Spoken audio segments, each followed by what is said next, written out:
Hello. As promised, we're going to look at some 60s EC fanzines of the second generation now. So I did a pretty in-depth video for Squa Tront. The other two longest running fanzines that started in the 60s were EC Fan-Addict and Squa. Both were kind of sister titles to Squa Tront. They shared a lot of contributors and they advertised for each other and that kind of thing, but neither lasted much beyond the 60s, where Squa Tront just kept going in fits and spurts forever till the end of the world. So first, let's look at Squa. We did look at Squa number 1 in my Squa Tront video, but we're going to take another quick look at Squa number 1. And for those of you who are saying that doesn't say Squa number 1, you would be right. I don't know if this is pronounced outer or outry or outre or outre, but it's number 4. All these covers were printed up for another fanzine, just the front cover portion, and they were all used for Squa number 1. Now, there are copies existing that have kind of an amoeba-shaped piece of paper cut out with a handwritten Squa number 1. Whatever adhesive they used, one of its defining properties was not actually adhering, and they were very prone to falling off. My copy clearly fell off, but if you turn to the inside front cover, you'll see that they are printed with Squa number 1. 50 cents, not so cheap. Then we look down here, and we will see there were 125 copies of Squa number 1. They were all numbered, hand-numbered in red pen, every one of them. Mine is copy 83. Squa and EC Fan-Addict shared something in common, which is that the first issues were very fanish, and as they went along, they improved. Kind of unlike Squa Tront, which had a godlike genius from the very beginning, and then peaked and had high points and was never anything less than brilliant.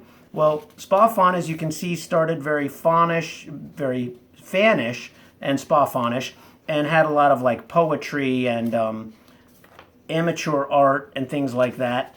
And so this will just give you kind of a feel for the first issue of Squa here. And there we go. Number 2 showed a great improvement with a Frank Frazetta cover, and the content was somewhat elevated. So here's Squa number 2. Squa number 1 was 1966. Squa number 2 also 1966, making it the first of the 3 between Squa, Squa Tront, and then EC Fan-Addict. Squa number 2 again has a little better editorial content and also some nice reproductions of vintage art and also some pro art where they were starting to get in touch with some of the EC alumni. There's a lot of data here. There is still a questionable fan art comic in here called Satan's Journals, and the letters page in number 3 showed that nobody liked it. Not to, break with the crowd, I don't like it either, but again, there's a lot more historical content, a bit more scholarly issue. Squa number 2 showing some great improvement. Front cover by Frazetta, back cover by Adam. I don't know who it is either, so maybe someone can let me know who Adam is. Squa number 3 has this fantastic Reed Crandall cover, and Roger Hill has written a great history of this cover. Long story short, the guys that lived in the Wichita area got to know Reed Crandall and befriended him, and he became involved with EC fandom and the fanzines in general and contributed some great art. There's a great story behind this that I'm not going to spoil because Roger has written it up for a fanzine called Lurid Little Nightmare Makers, and he may also run it in his own EC Fan-Addict fanzine. Both of those fanzines are still running. Back to Squa number 3, 1967, and again, this fanzine just kept improving. You'll notice that the content is very similar to what you saw in Squa number 2, and a lot of historical research. A lot of it now we know is not quite on the money, but at the time, you didn't have the internet, and you just had very dedicated EC fan-addicts who were piecing together the history as best as they could, putting together information, and there's a lot of just really fascinating stuff in here. I want to turn quickly to this page showing collectors with their collections. Up at the top there is Russ Cochran in his comic den, and in my Russ Cochran video I talked at a bit of length about that Haunt of Fear cover that he got from Bill Gaines in the mid-60s. There he is in his stylish chunky glasses and his slick back hair and his Haunt of Fear cover. Back cover by Kaluta, who was also a fan artist that was to turn pro artist. And again, that fantastic Reed Crandall cover. Reed Crandall also did the cover for Squa Tront number 4, which you can see now kind of a glossy cardstock cover. They were upping their game a little here. In terms of content, again, very similar to what you would see in 2 and 3. Here we've got Bernie Wrightson doing the Frazetta Forever page. And Wrightson has a bit of art in here, and he also, in the pages of the EC Fanzines, was really starting to be, one of those fan artists soon to turn pro artists. And you may have heard of Bernie Wrightson. He appeared in all of these fanzines in the 60s, these EC Fanzines. And a back cover there by Wrightson. Now, between Squa Tront number 4 and number 5, they went from here to here. This is a must-have fanzine. This is the Squa Tront that is on the level with Squa Tront. It's massively thick. It's got a nice color cover by Frazetta. Again, a back cover by Bernie Wrightson. And within these pages, you'll find just a massive amount of literature, poetry, art, a lot of research here, a lot of fan art and comics. And the coolest thing in here, besides all of this art, is a very lengthy interview excuse me, with Bill Gaines. Bless you. So Bill Gaines talks with the Fanimals. You've got a great Kenneth Smith's portrait of Bill Gaines right there. And this Gaines interview is just an incredible source of firsthand reminiscence on the EC Comics Day. And Bill Gaines starts out here by saying that he loved the comics days, that he enjoyed doing Mad Magazine, but his fondest memories were of producing the EC Comics. So this issue of Squa Tront is fairly readily available on the collector's market. If you don't have any other issues of Squa Tront, this one is a must-have. This one sits proudly and confidently next to your Squa Tronts. I've got some ephemera here related to Squa Tront number 5. Here's a mailing envelope for Squa Tront magazine, and this is actually the envelope that this issue of Squa Tront 5 came in. And you can see that the postmark is for August 26th, 1970. The zine itself is dated 1969, but I think it was available for some time after that. Here we have uncut galleys for Squa Tront number 5, or I should say unbound. These are untrimmed, unbound. It's the full issue, but it's kind of a cool bit of production material. And so you don't have staples running through that great centerfold by Bernie Wrightson. Now moving on from Squa Tront, let's take a look at EC Fan-Addict. The first issue came out in 1968. It's a Mimeo fanzine. I've never seen a copy that didn't have the table of contents bleeding through. That's one of those great things about the old fan-produced fanzines. Or you might just say, look at that cruddy Mimeo work. But the front is somewhat faded, but you can see the EC Fan-Addict with what looks to be an otherworldly landscape there. Like Squa Tront, this started out very fanish. It's a little short on content. A lot of the information now is stuff that's very familiar to EC Fan-Addicts. That seems to be a handwritten note from the publisher there, so that's kind of cool to have in there. But Gordon Flagg was a contributor to a lot of the fanzines at the time, did a lot of research. And again, a lot of it we know now, and a lot of it we know is incorrect now. He does repeat the old yarn about Al Feldstein coming up with Panic before Kurtzman came up with Mad. We know now that that was an absolute joke published on the inside front cover of Panic. It's not true. But for years, EC fans thought that that was a true story. Things like that that we now know a little better. But here's an article about the end of EC horror. And you can see there's no imagery whatsoever. And it is kind of a homemade affair. But again, they improved issue to issue. So here's EC Fan-Addict number 2. It's at comic book size, and the reason given was that they could do more pages at a smaller size, more inexpensively than they could do the larger size. So like 50s fanzine Hoo-Ha, EC Fan-Addict fluctuated in size, which makes it interesting and somewhat maddening. So here, though, you see the content is a little better. We've got illustrations, we've got improved offset printing, and then number 3, in my opinion, the best issue. And you've got this amazing Reed Crandall cover, and you've also got a lot of content from the Squa Tront founders. You've got Jerry Wiest here doing an article on EC collecting. You've got Roger Hill doing art right here. Roger Hill also did that EC Fan-Addict logo there. Jerry's article is really cool because, again, it's got a lot of photos of fans with their collections. So here's Robert Barrett, who's a Frazetta collector supreme with his collection. You've got Al Williamson over here with one of his covers. And then this is Al Williamson's collection of original art. Here's Jerry Wiest's collection of Burroughs material. And right here, if you can see that, that's Rich Hauser, Squa editor publisher's collection of ECs. He had 2 of every single issue of the EC science fiction titles, including the annuals. I happen to have one of Rich Hauser's copies of Weird Science 16 in my collection.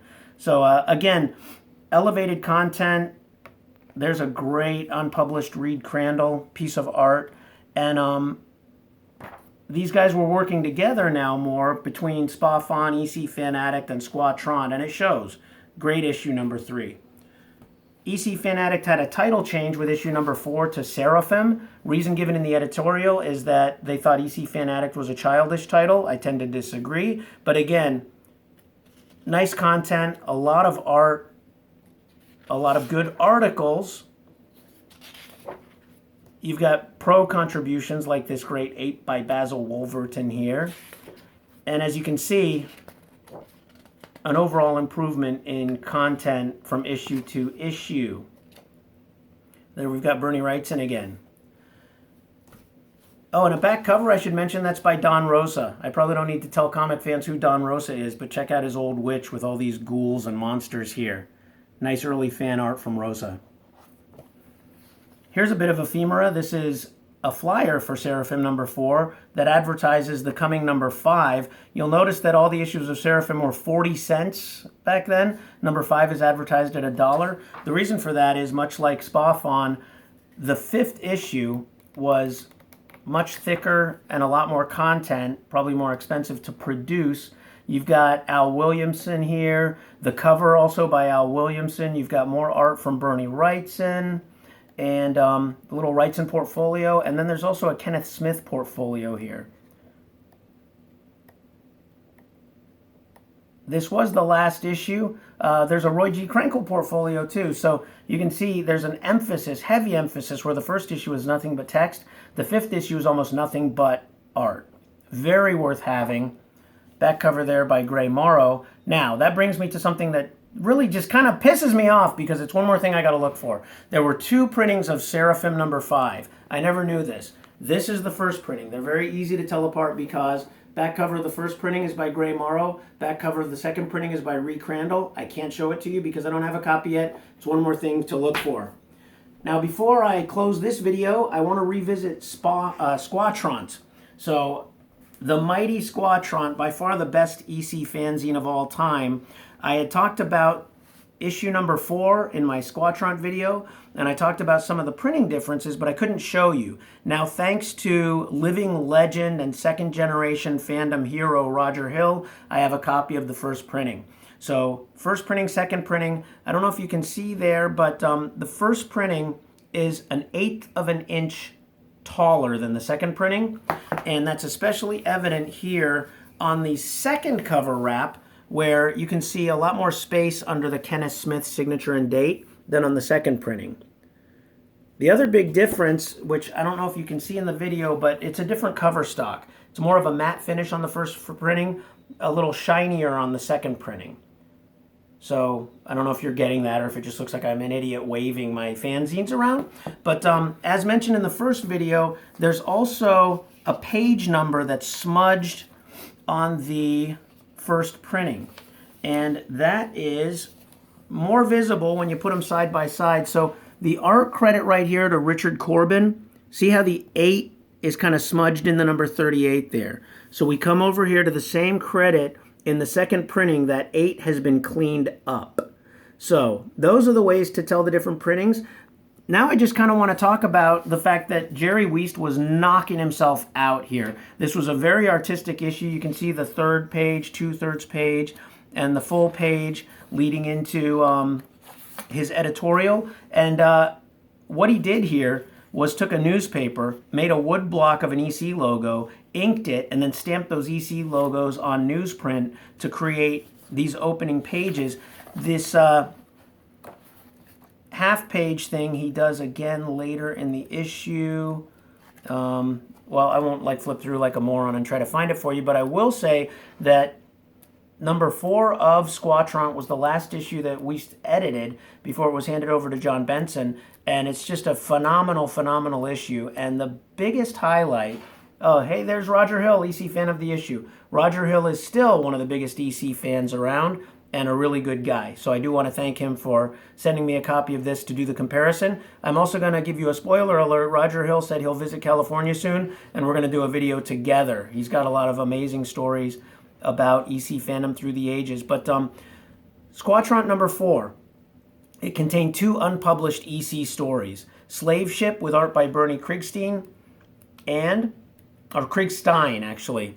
If you want to know between Feldstein and Krigstein or Feldstein and Krigstein, Al Feldstein is the right pronunciation. Bernie Krigstein is the right pronunciation. I am probably going off on a tangent, so I'll stop talking about how to pronounce the artists' names, take another sip of beer, wet the whistle, and then say Child of Tomorrow with art by Reed Crandall. So this was the first time these stories were published. They were originally intended for the 3D EC science fiction issue. It was quite a coup for Jerry Wiest to get these for Squa Tront. Now, the Wallace Wood illustrated story for the 3D sci-fi EC comic was published in the Prozine Wits End, Wood's Prozine Wits End. And there were 4 total stories. So Woods was published in Wits End. Then you had Slave Ship and Child of Tomorrow in Squa Tront. And the last story was called The Planetoid. It had art by Al Williamson and George Evans. And it was supposed to be published in Spa-Fon, but Spa-Fon never went past issue 5, so it eventually was published in Squa Tront number 5, and that was all 4 of the 3D stories. Lastly, I want to point out this amazing, amazing Johnny Craig interview by Roger Hill. Again, like the Bill Gaines interview in Spa-Fon 5, this is an endless source of great reference material about EC. Then you've got a bunch of George Evans art. You've got stuff on the foreign ECs, more Frazetta here, and again, we've got a lot of great fan art here, double covers, some more Reed Crandall there, and in another coup, you've got a cover rough for Two-Fisted Tales. I think it's 25, shame me mercilessly if I'm wrong, but there's a Harvey Kurtzman cover rough there, so awesome content there. And before I do what I normally do and talk for another hour about EC stuff, I'm going to close there. Some of the fanzines of the 60s. Tune in next time. I don't know what I'll be talking about, but I'll think of something. Thanks a lot, folks.